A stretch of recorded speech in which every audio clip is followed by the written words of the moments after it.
We're here with Christopher Newport, head coach Bill Broderick, along with student athletes Camille Malaga and Hannah Orloff after today's 60-51 win in the NCAA Sweet 16 over Wartburg. A very competitive game. Just, Coach, first of all, your initial thoughts on the win.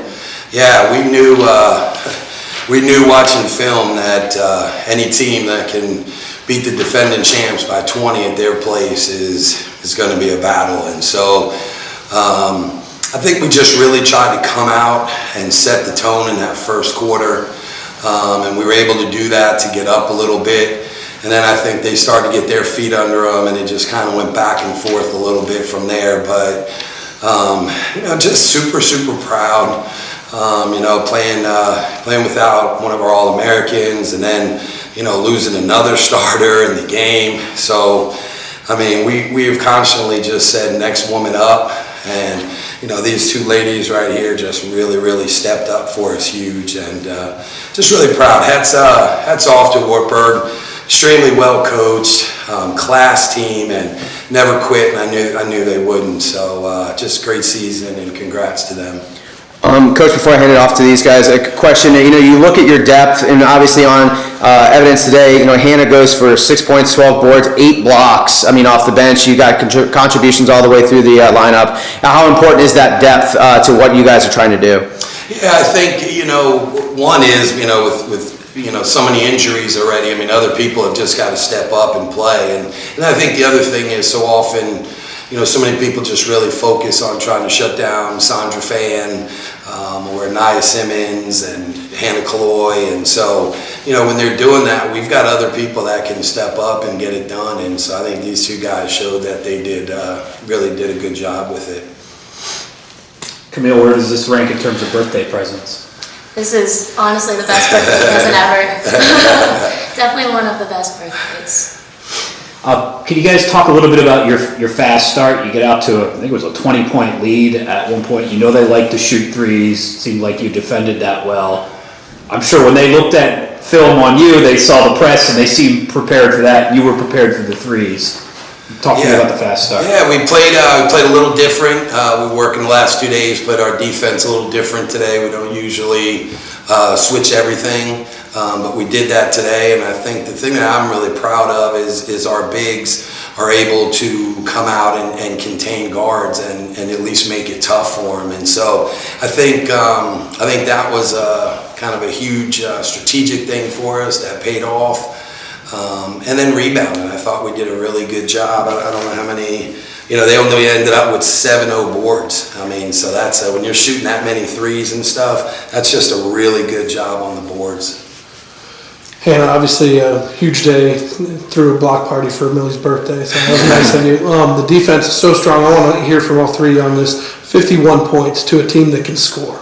Can you talk about what the defensive effort meant, both from the post presence down low and then obviously the usual steals?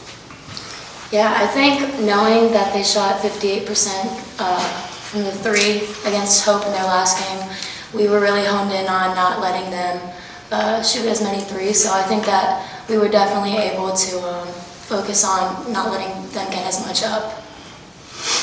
Yeah, we spent most of the week working on our defense. That was our main focus. Defense wins games. We were a team full of really good players. We knew that we were going to find a way to score, but it came down to defense, especially against a team that is so great behind the three. So we took a lot of time this week working and adjusting our defense and being able to be flexible and learn how to play them better and make sure that they don't get as many shots off that they normally do.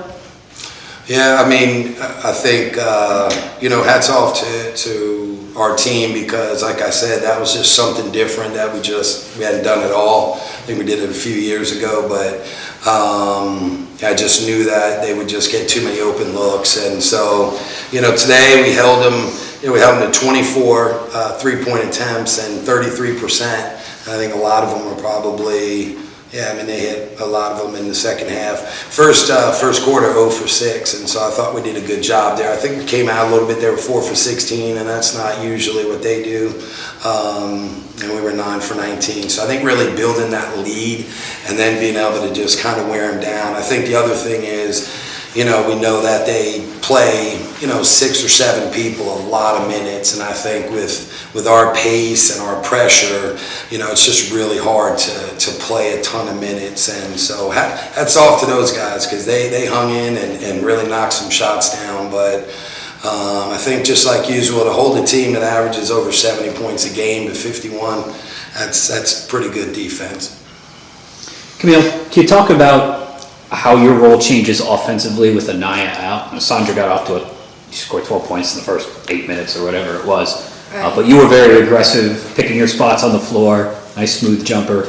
How does your game change with Anaya out? Yeah, well, obviously Anaya was super aggressive offensively, and she made a lot of things happen. So I think with her absence, there's a lot of room for me to step up and be more aggressive on offense, get to my spots like you said, and just get to the middle more, find the dumps to my posts or look for my pull-ups. So yeah, definitely being more aggressive. And we talked about that, her and I talked about it before the game, and just said to her, hey, we've got to find some way to make up 15 points and 8 boards, and really a lot of charges and steals and those things. And so she had 12 points and 8 boards, so she still owes me 3 points. We'll take that. But I thought she did a really good job. Not surprised. I think it's a little bit of a coming out party. Yeah. But this young lady is super, super uber talented. And this is truly, really her freshman year. She's got 3 years after this, and I think this is going to be Camille Malagar is going to be a name that I think the country's going to be familiar with before it's all said and done. One last question for me. There was a nice moment there in the fourth quarter. I know Coach Broderick was pretty intense, but he said something that you smiled at when there right before the free throws. What did he say? He was congratulating on getting the blocks, but we still had a minute 45 left, so I was just laughing and saying, "Game's not over yet, Coach." You've taught her well. Yeah, we've been, I've been really, really riding Hannah hard to step up and to really do that. And I thought today was, that's something that she can do often. And so she's put in so much work over 2 years. She's still only a sophomore, and so just so proud of her. And when you see players that really put in the work like these two guys have, and then have it pay off, man, that was just a jubilation for me, and just really happy for her. Just one last final question for you, Coach B. This will be your 3rd trip to the national quarterfinals, but no one on the squad has reached this level. Can you talk about what you might be telling them tonight as they go to bed knowing they're playing for a chance to go to the Final Four? Yeah, I think, at this point, knowing that everybody prepares so much for that Sweet 16 game, and there's not much you can really do, you got to really focus on that really it's just about getting some rest and getting some water, and then trusting that what we've done to be 29-0 is good enough, and to come out and to do us, and and just rely on people and play with confidence, and then have fun. They were having fun out there today, and that's always nice. 60-51 win for Christopher Newport to advance to the NCAA Elite 8 round. Coach, Camille and Hannah, congratulations on the victory. Good. Thank you, sir. Thank you.